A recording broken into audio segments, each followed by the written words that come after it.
बिस्मिल्लाहिर्रहमानिर्रहीम। अस्सलाम वालेकुम अज़ीज़ तलबा, यकीनन आप खैरियत से होंगे। अल्लाह से दुआ भी है कि आप खैरियत से हों। हमेशा की तरह मोहम्मद बिलाल आज़ाद के साथ आज हम केमिस्ट्री पढ़ेंगे। केमिस्ट्री का हम आपको याद हो चैप्टर 4 शुरू करना है।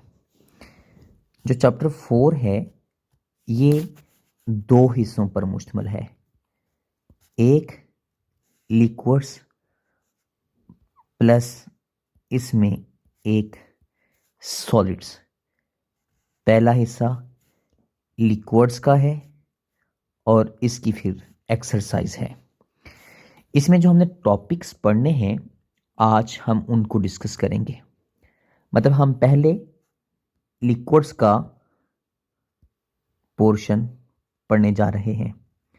जो लिक्विड्स का पोर्शन है इसमें न्यू सिलेबस के मुताबिक, शॉर्ट सिलेबस के मुताबिक जो हमने पढ़ना है वो हमने इंटर मॉलिक्यूलर फोर्सेस पढ़नी है। यही टॉपिक है हमारा इंटरमॉलिक्यूलर फोर्सेस का। हम इसको डिस्कस करेंगे। उससे पहले कि मैं इंटरमॉलिक्यूलर फोर्सेस शुरू करूं, हमें चंद लिक्विड्स के बारे में बातें पता होनी चाहिए कि लिक्विड्स क्या है। लिक्विड्स हैं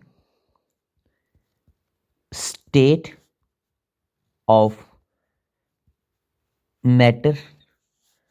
ये मादा की एक हालत है।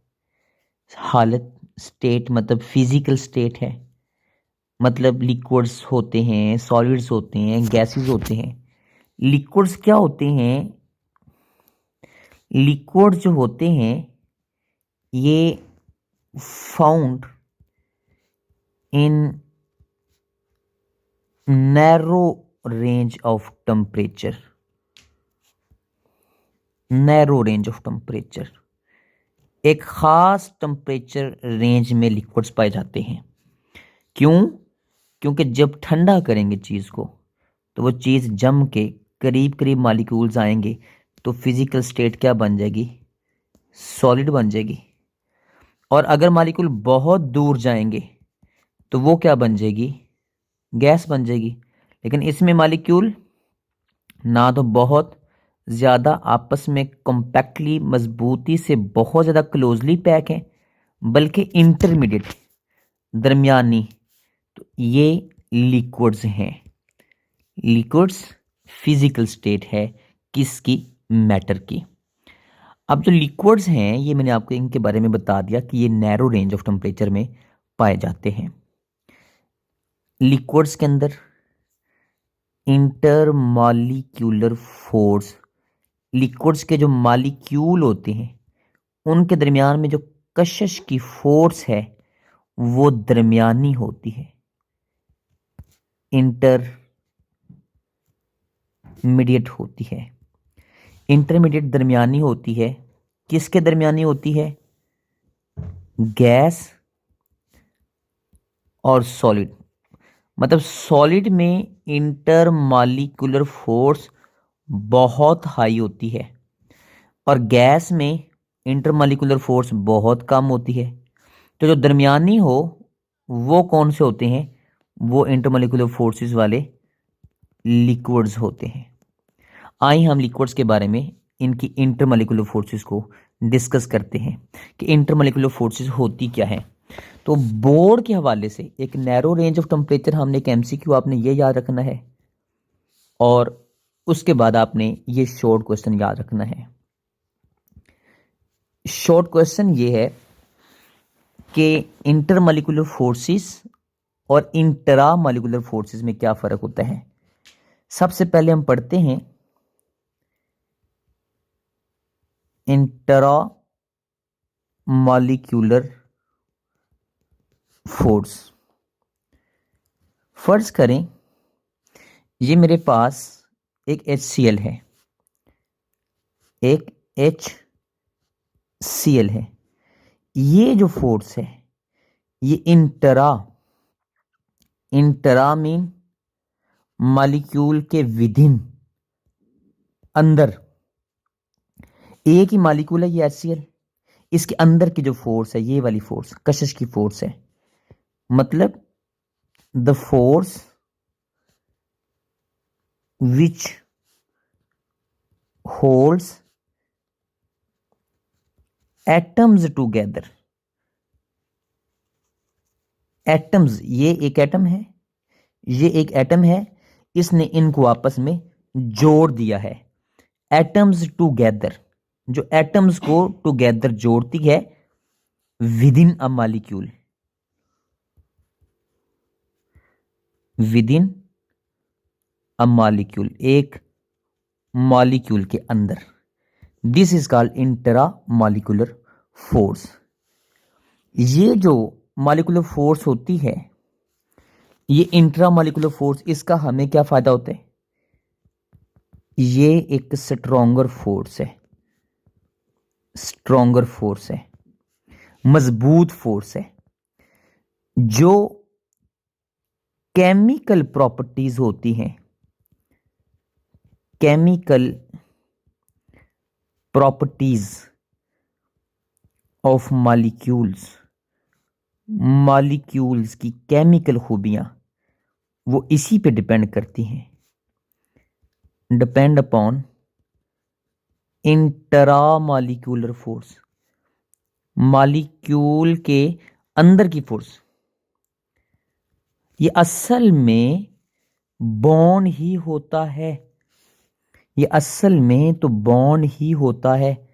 ये एक H, ये एक Cl, ये जो फोर्स है कशिश की force, this is called bond. Example करनी है हमने, this is called intra molecular force, molecule के अंदर की फोर्स जो एटम्स को आपस में जोड़ती है। केमिकल खूबियां सारी इसी पे तो डिपेंड करती हैं। क्यों? क्योंकि जितना ये मजबूत बॉन्ड होगा उतना केमिकल रिएक्शन स्लो होगा, जितना ये कमज़ोर बॉन्ड होगा केमिकल रिएक्शन उतना आसानी से होगा, इस बॉन्ड को तोड़ने में उतनी आसानी रहेगी। जितनी भी केमिकल खूबियां होती हैं वो किसके ऊपर डिपेंड करती हैं? इस बॉन्ड के ऊपर डिपेंड करती हैं। इसकी एग्जाम्पल्स, इसकी एग्जाम्पल्स फर्ज करें कोवलेंट बॉन्ड या कोऑर्डिनेट कोवलेंट बॉन्ड। मैं जानबूझ के यहाँ पे आयोनिक बॉन्ड की एग्जांपल नहीं दे रहा क्योंकि वो लफ्ज़ मेरे मुंह पे जचता नहीं। उसकी वजह पता क्या? क्योंकि टॉपिक का नाम है intra molecular, molecular molecular molecule, और आयनिक कंपाउंड्स का मॉलिक्यूल नहीं होता। ये मैं बड़ी बहस के साथ पिछले चैप्टर 1 के अंदर बता चुका हूँ तफसील के साथ कि इन जो आयनिक कंपाउंड्स होते हैं उसमें लैटिस का लफ्ज़ होता है, मॉलिक्यूल का लफ्ज़ इस्तेमाल करना मुनासिब नहीं होता। इसलिए बाज़ की बुक्स के ऊपर आयनिक बॉन्ड की एग्जाम्पल दी होती है तो वो आपने नहीं रखनी, नहीं रखनी। लिहाजा आज ये देखते हैं कि इनके बारे में एक पॉइंट और लिख लें आपने अगर लिखना है तो।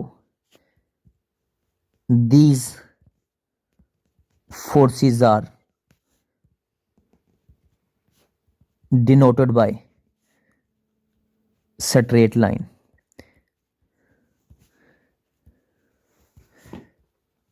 इसे स्ट्रेट लाइन से जाहिर किया जाता है।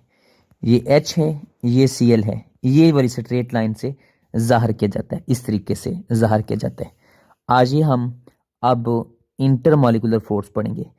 इंटर, ये अंदर नहीं है, ये इंटर मॉलिक्यूलर फोर्स है, मॉलिक्यूलर फोर्स है। ये मॉलिक्यूल्स के दरमियान, इंटर मॉलिक्यूलर फोर्स मॉलिक्यूल्स के दरमियान की फोर्स है। ये HCl एक मॉलिक्यूल, ये एक और HCl एक और मॉलिक्यूल, ये नेगेटिव, ये पॉजिटिव, ये नेगेटिव, ये पॉजिटिव, तो इनके दरमियान में ये जो कशिश की फोर्स है ना, this is called inter molecular force, inter molecular force. ये देखें बाज़ बच्चे पहले कंफ्यूज थे, मैंने वाटर की एग्जांपल दी तो उन्होंने समझा कि शायद उसमें भी डाइपोल फोर्सेस होती हैं। वाटर में मैंने आपको बड़ी तफसील के साथ बता चुका हूँ कि उसके अंदर जो फोर्सेस होती हैं वो कौन सी फोर्सेस होती हैं भला। हाइड्रोजन बॉन्डिंग होती है, वो भी एक मालिक्यूल्स के दरमियानी इंटरमोलिकुलर फोर्स है। तो ये मैंने डाइपोल की एग्जांपल दी है, ये एक डाइपोल है, ये एक डाइपोल है। अभी इसके बाद इंशाल्लाह बड़ी तफसील के साथ बताऊंगा कि डाइपोल कैसे बनता है। मैंने आपको बताना ये था कि इंटर मालिक्यूलर, ये दो मालिक्यूल्स के दरमियान की कशिश की फोर्स है, इसे इंटर मालिक्यूलर फोर्स कहते हैं। जो फिजिकल स्टेट होती है, फिजिकल स्टेट होती है of, physical state of matter या सब्सटेंसेस, या मतलब कह लें कि कोई भी सब्सटेंस ले लें या मैटर ले लें, फिजिकल हालत जो होती है मैटर की, मादा की, वो कहां से पता लगती है। फिजिकल स्टेट इसी से, फर्ज करें HCl है, एक और HCl है, इसके दरमियान में एक कशिश की फोर्स ये वाली बहुत मजबूत है, तो ये मालिक्यूल उतने करीब करीब हो जाएंगे और वो शय क्या बन जाएगी, और वो लिक्विड बन जाएगी। और अगर ये कमजोर है तो वो शय क्या बन जाएगी, वो शय गैस बन जाएगी। मालिक्यूल जितने करीब करीब हैं, इनके दरमियानी फोर्स जो है, इंटर मालिकुलर फोर्स जो है, वो बताएगी कि उनकी फिजिकल स्टेट क्या है। फिजिकल स्टेट क्या है मतलब वो गैस की सूरत में है। फर्ज करें मैं सादा सी बात करता हूं आपको समझाने की खातिर। ये लिक्विड पड़ा हुआ है मेरे पास, कोई भी लिक्विड पड़ा हुआ है, लिक्विड पड़ा है, अजीब बात नहीं है, ये पड़ा है। कभी कभी जिंदगी में ये लिक्विड पड़ा हुआ है, कभी जिंदगी में ऐसे गैस को रख के देखें भला, ये ऐसे गैस को रख के देखें भला, गैस पड़ी रहेगी? नहीं, उड़ जाएगी, निकल जाएगी। क्यों? क्योंकि असल में इसके एक मालिक्यूल और दूसरे मालिक्यूल के दरमियान में कशिश कमजोर है, इसलिए तो ये गैस है। कोई मालिक्यूल इधर जा रहा है, कोई इधर जा रहा है, क्योंकि दरमियानी कशिश की फोर्स कमजोर है। और ये मालिक्यूल कहीं नहीं जा रहे, एक मालिक्यूल दूसरे मालिक्यूल को छोड़ के नहीं जा रहा। क्यों? क्योंकि एक मालिक्यूल और दूसरे मालिक्यूल के दरमियान में जो कशिश की फोर्स है वो मजबूत है, इसीलिए वो लिक्विड की हालत, जो फिजिकल स्टेट, वो लिक्विड की मेंटेन रहती है। लिहाजा फिजिकल स्टेट जो होती है ऑफ मैटर, वो इज डिटरमाइन, इसके आगे आप जुमला लिख लीजिए कि वो physical state of substance, physical state of matter होती है, वो कहाँ से पता लगती है, वो हमें इंटर मालिक्यूलर फोर्स से पता लगती है। जो मालिक्यूल्स के दरमियानी कशिश की फोर्स होती है वहां से पता लगती है। Physical state of matter is determined, ये मुझे पता है आप लकीर के फकीर हैं इसलिए मैं लिख देता हूं। Matter is determined by inter molecular forces. लिहाजा इंटरमोलिकुलर फोर्सेस ये थोड़ी सी वीक होती हैं, किसकी निस्बत? उस इंटरा की निस्बत, क्योंकि ये दो मालिक्यूल के दरमियान होती हैं, ये दो मालिक्यूल के दरमियान में होती हैं, ये कोई बॉन्ड के इलेक्ट्रॉन के शेयरिंग से नहीं बनती। These forces are weaker than intra molecular forces. उसमें मैंने पॉइंट लिखवाया था, उसमें मैं लिखा था वो स्ट्रॉन्गर फोर्सेस होती हैं, वो मजबूत होती हैं। ये जो फोर्सेस होती हैं ये क्यों पैदा होती हैं? These forces are produced due to polar nature of molecules. Molecules जब पोल बन जाते हैं, जमा नफी के पोल बन जाते हैं, या यूं भी कह सकते हैं आप कि ड्यू टू आप यूं भी कह सकते हैं due to attraction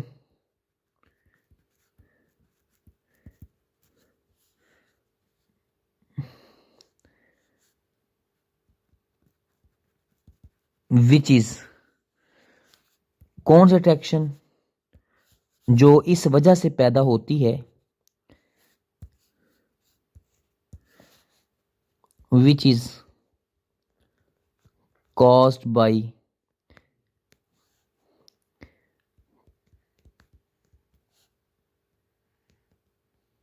polarity of molecules. Polar nature लिख लें या पोलैरिटी लिख लें, लेकिन वो जो था इंट्रा मॉलिक्यूलर फोर्स, वो इंट्रा मॉलिक्यूलर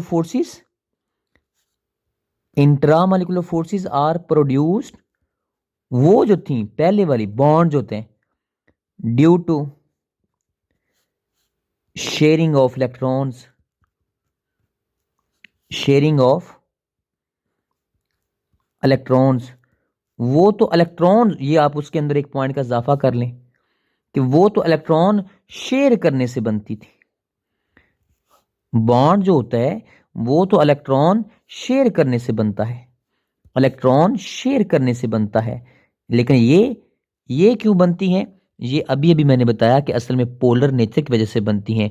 कि एक जो HCl होता है, ये अभी अभी दिखाया था आपको, ये देखें, ये हमारे पास एक HCl होता है, एक HCl होता है, ये नेगेटिव पोल है, और एक और HCl है, ये उसका पॉजिटिव पोल है, तो उसके दरमियान में कशिश हो जाती है।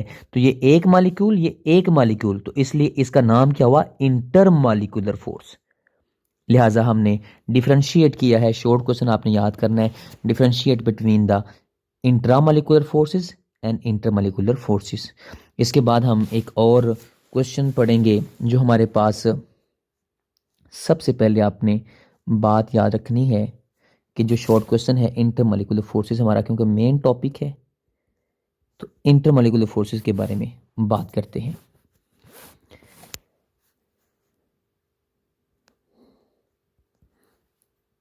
इसकी एग्जांपल डाइपोल, डाइपोल फोर्सेस। उसकी एग्जांपल क्या थी, उसकी एग्जांपल थी हमारे पास मेटेलिक बॉन्ड है, कोऑर्डिनेट कोवेलेंट बॉन्ड है, इस तरीके से कोवेलेंट बॉन्ड है। इसकी एग्जांपल क्या देंगे, डाइपोल, डाइपोल फोर्सेस है। इस तरीके से एक फोर्स और लीजिए, डिबाई फोर्सेस हैं, या फिर आप कह लें कि लंदन फोर्सेस हैं।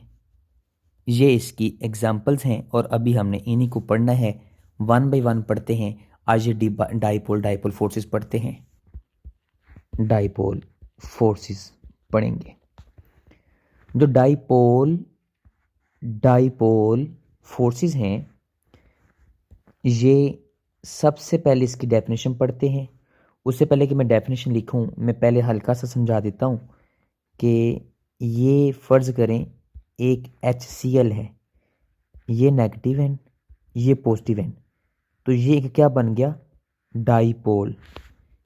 दो पोल, डाई मीन दो, डाई मीन दो, ये भी एक बन गया डाइपोल।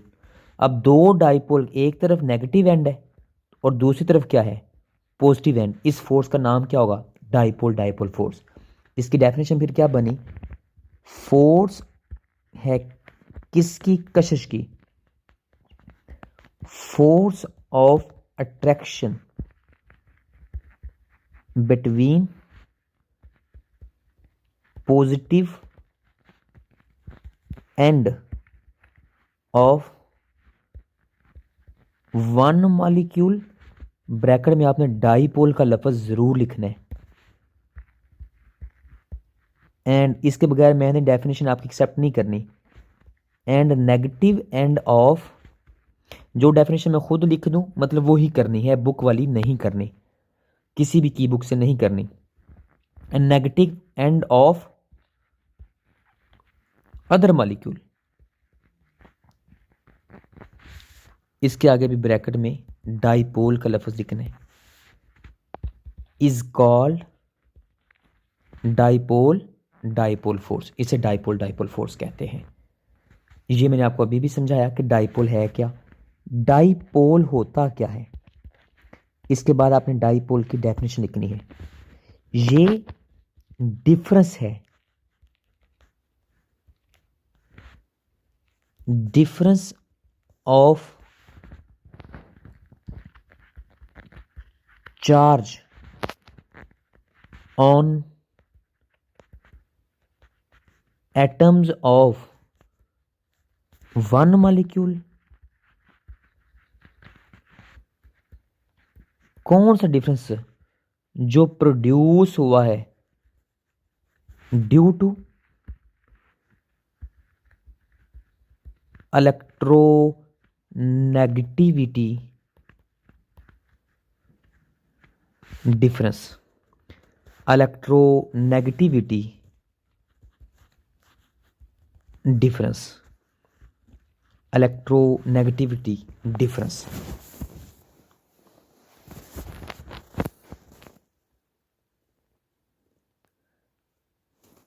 ये क्या है, डिफरेंस है। ये क्या है, डिफरेंस है। किस चीज का, चार्ज का। कब, जो इलेक्ट्रोनेगेटिविटी के डिफरेंस की वजह से पैदा होता है। Difference of charge on atoms of one molecule, एक ही मॉलिक्यूल का। ये वन मॉलिक्यूल, एक ही मॉलिक्यूल के ऊपर किस में चार्ज में डिफरेंस है, ऑन एटम्स। ये एक एटम है, ये एक एटम है, इसके ऊपर ये पॉजिटिव चार्ज है, ये नेगेटिव चार्ज है पार्शियल। ये किस वजह से पैदा हुआ है, इलेक्ट्रोनेगेटिविटी के डिफरेंस, जमा नफी के फर्क की वजह से पैदा हुआ है। वो इलेक्ट्रोनेगेटिविटी, खींचने की कशिश की फोर्स की वजह से पैदा हुआ है। कॉजेज, ये वजह बनता है। कॉजेज, ये जो चार्ज का डिफरेंस है, ये कॉजेज, ये वजह बनता है to produce a dipole, a dipole of molecule, जो मॉलिक्यूल के डाइपोल की वजह बनता है। फॉर एग्जाम्पल HCl, ये नेगेटिव, ये पॉजिटिव, ये चार्ज का डिफरेंस ऑफ किसका, एक एटम का और दूसरे एटम का। एक ही मॉलिक्यूल के ये दो एटम हैं और इनके चार्ज में फर्क है। पैदा क्यों हुआ है, ड्यू टू ये इलेक्ट्रोनेगेटिविटी डिफरेंस। ये मैंने आपको अभी भी समझाया कि ये इलेक्ट्रोनेगेटिविटी के डिफरेंस की वजह से। आए पहले देखें इलेक्ट्रोनेगेटिविटी डिफरेंस होता क्या है। हल्का सा डाइपोल समझा दूं, फिर डाइपोल डाइपोल फोर्स की एक और एग्जांपल दूंगा और ये टॉपिक खत्म हो जाएगा। अब ये जो बॉन्ड है, ये वैसे आपको पता है ना, कोवेलेंट बॉन्ड है। इन्होंने बराबर शेयर किया था इलेक्ट्रॉन। जब इन्होंने बराबर शेयर किया ना, तो बाद में हो गई लड़ाई। ये देखें पीरियोडिक टेबल, भाई से नो फ्रेंडशिप, फरजाना कल बाराई। अच्छा, ये आप लोगों को पता है कि ये हमने पढ़ा हुआ है कि ये पीरियोडिक टेबल की एक लाइन है जो मैंने आप लोगों को सिखाई हुई है कि ये क्लोरीन जो है ये एंड पे आता है, ये एंड पे आता है। और हाइड्रोजन तो ये तीसरा ग्रुप, ये चौथा, ये पांचवा, ये छठा, ये सातवां, और हाइड्रोजन यहाँ पे है। और आप लोगों को टोटका बताया हुआ है कि जितना इस तरफ जाते हैं, ये इसका एटॉमिक नंबर 5, इसका 6, इसका 7, इसका 8, इसका 9, ये क्या बढ़ रहा है, ये एटम का नंबर, एटम का नंबर। सुने सुने सुने सुने, बड़ी काम की बात है। पीरियोडिक टेबल में यूं जाएं, जब पीरियोडिक टेबल में यूं मूव करें तो जो एटम का नंबर बढ़ता है, एटॉमिक नंबर, ये इंक्रीज करता है। एटम का नंबर होता क्या है, नंबर ऑफ प्रोटॉन्स। किसी भी एटम का नंबर उसके पॉजिटिव चार्ज से पता लगता है। नंबर ऑफ प्रोटॉन्स, प्रोटॉन्स कहाँ होते हैं, न्यूक्लियस के अंदर।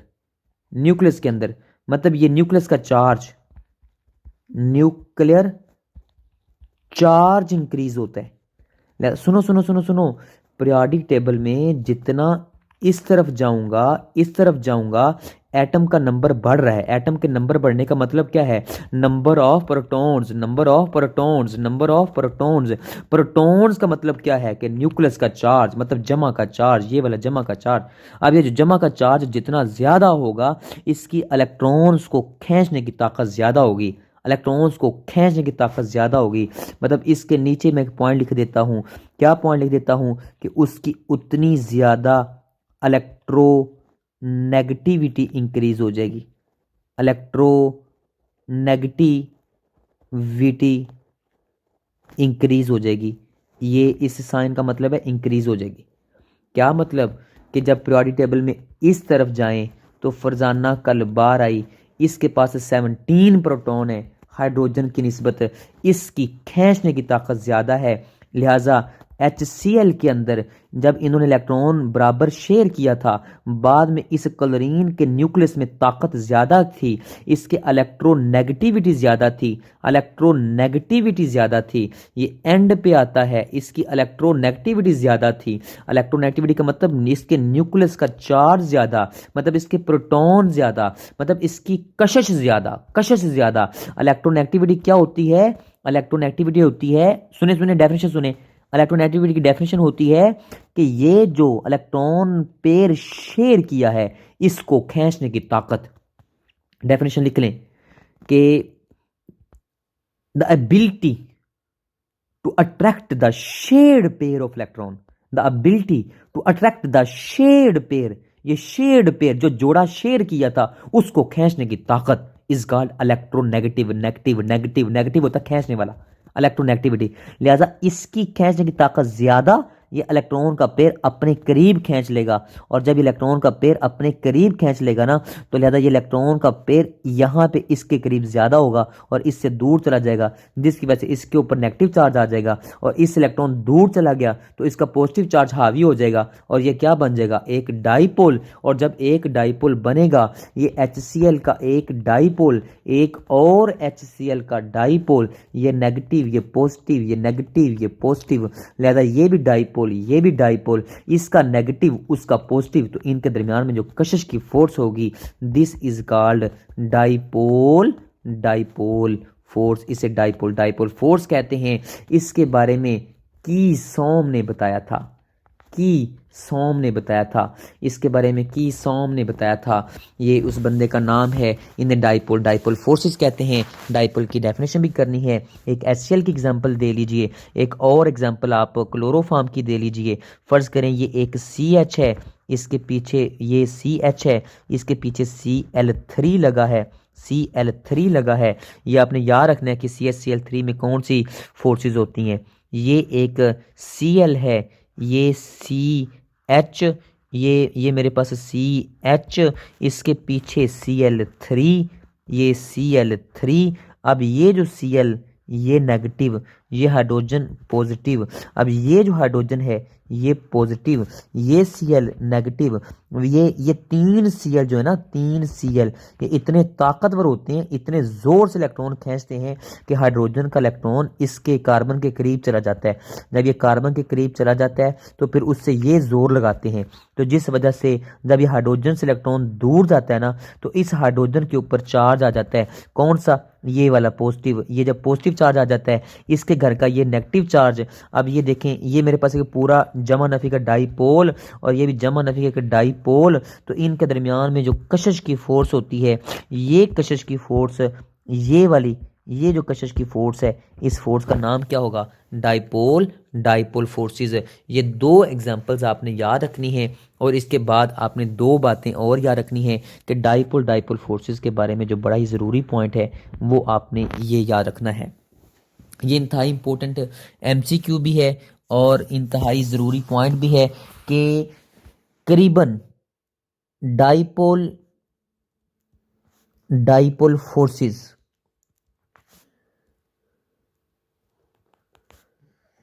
are 1% effective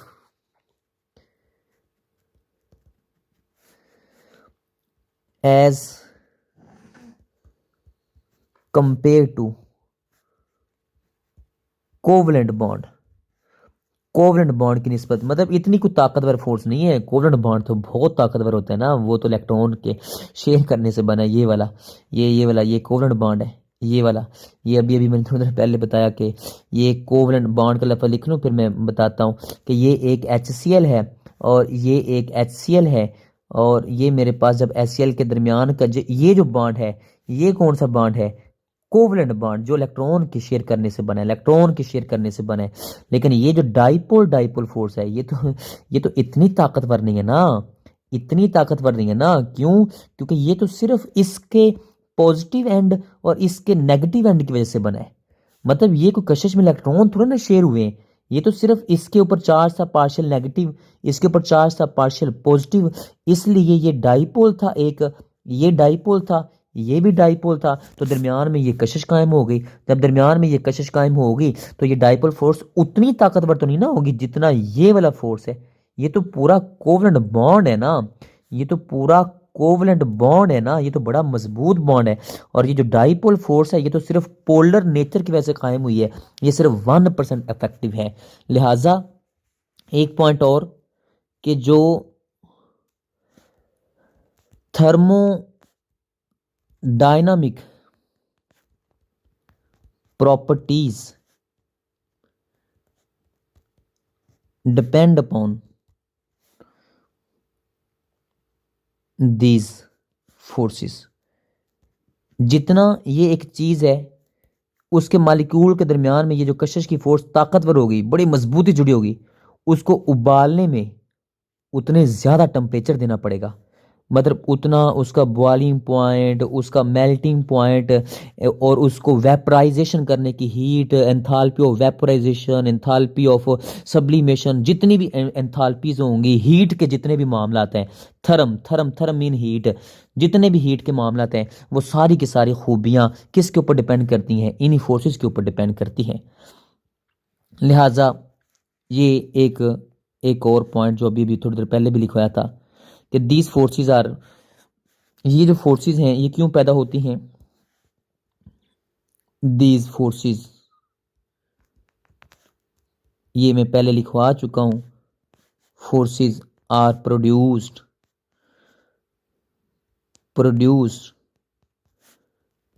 due to polar nature of molecules. जिनके डाइपोल बनते होंगे उन्हीं के अंदर ये फोर्सेस कायम होंगी, उन्हीं के अंदर ये फोर्सेस कायम होंगी। और आए एक आखिरी शॉर्ट क्वेश्चन पढ़ते हैं और ये टॉपिक ख़त्म करते हैं। हमने एक छोटा सा पॉइंट पढ़ना है, कौन से फैक्टर्स अफेक्ट करते हैं? Factors affecting these forces, in forces के ऊपर कौन से फैक्टर्स अफेक्ट करते हैं? इलेक्ट्रोनेगेटिविटी, जितना जमा नफी का फर्क अच्छा होगा डाइपोल अच्छा बनेगा। इलेक्ट्रोनेगेटिविटी,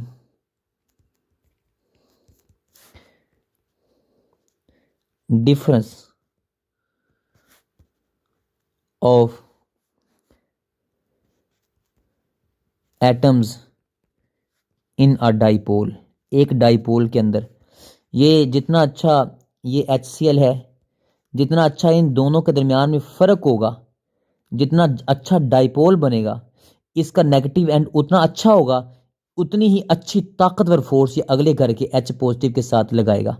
मतलब ये इन दोनों के इलेक्ट्रोनेगेटिविटी के डिफरेंस के ऊपर ये डिपेंड करता है। जितना इलेक्ट्रोनेगेटिविटी डिफरेंस ज़्यादा, उतना स्ट्रेंथ ऑफ डाइपोल फोर्स ज़्यादा। ये पॉइंट आप बेशक लिख सकते हैं, स्ट्रेंथ ऑफ डाइपोल फोर्सेस ज़्यादा, या फोर्सेस का लफ्ज़ खुद लिख लीजिए कि जितना जमा नफी का फ़र्क ज़्यादा, डाइपोल पोलर नेचर उतनी अच्छी, उतनी मतलब पोलर नेचर मजबूत होगी, पोलर नेचर उतनी इंक्रीज होगी। और जितना इलेक्ट्रोनेगेटिविटी का डिफरेंस ज़्यादा, पोलर नेचर अच्छी उतना मजबूत होंगी डाइपोल डाइपोल फोर्सेस, ये उनके डायरेक्टली प्रिपरेशन होती हैं। मतलब greater the electronegativity difference greater will be strength of the dipole dipole forces. एक पॉइंट और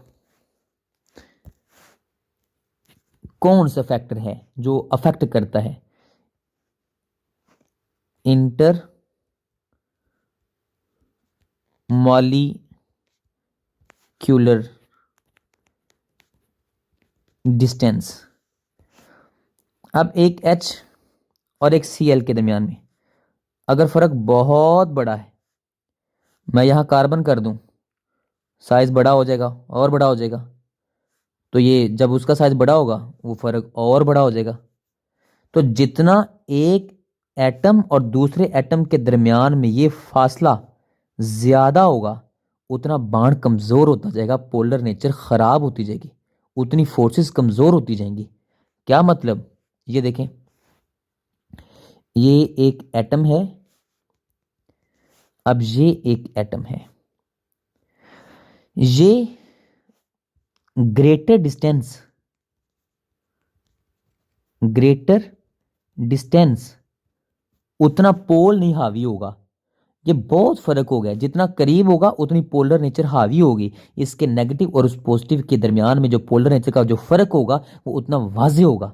और जितना ये दूर चला जाएगा उतना ये कमजोर होता जाएगा बांड, और जितना ये करीब होगा, जितना निक्का उतना त्रिखा ये जितना करीब होगा, ये दो न्यूक्लियाई के दरमियान में जकड़ा हुआ होगा, उतना ज्यादा ये मजबूत होगा और ये उतना कमजोर होता जाएगा। मेरा मेरा कहने का मतलब ये था कि greater distance between atoms of dipole उतना less polar nature of dipole. मतलब यूं कह लें लेस इलेक्ट्रोनेगेटिविटी डिफरेंस, उतना इलेक्ट्रोनेगेटिविटी का डिफरेंस भी कम होगा, लिहाजा उतनी वीक फोर्सेस। क्यों? क्योंकि जमा नफी का फर्क ही नहीं होगा, पोल अच्छा नहीं बनेगा। जितना बड़ा बांड है जमा नफी का फर्क नहीं, पोलर नेचर नहीं है, उतना बांड क्या बनेगा, कमजोर हो जाएगा। लिहाजा इस अगले घर के साथ ये देखें, ये ए बी, अब ये ए बी और ये बहुत बड़ा कर दिया मैंने, ये ए बी। अब इनका ये जो फासला ज्यादा है, पोलर नेचर कम, उतनी पोलर नेचर कम, इलेक्ट्रोनेगेटिविटी का डिफरेंस कम। ये जितना फासला कम उतना इलेक्ट्रोनेगेटिविटी का जो डिफरेंस होगा वो ज्यादा, पोल अच्छा बनेगा, उतना पोलर ज्यादा। तो लिहाजा इसका नेगेटिव ज्यादा अच्छा चार्ज होगा, इसका पॉजिटिव ज्यादा अच्छा चार्ज होगा, तो इनके दरमियान में ये जो फोर्स होगी ना ये मजबूत हो जाएगी। और जब ये जितना दूर होगा ये नेगेटिव चार्ज इतना हावी नहीं होगा, और इसका पॉजिटिव चार्ज भी ये अपनी वजह से, ये इधर वाले की वजह से इतना दूर होगा तो इतना अच्छा हावी नहीं होगा। तो ये जो दरमियानी कशिश की फोर्स होगी ना ये फिर कमज़ोर हो जाएगी, ये कमज़ोर हो जाएगी।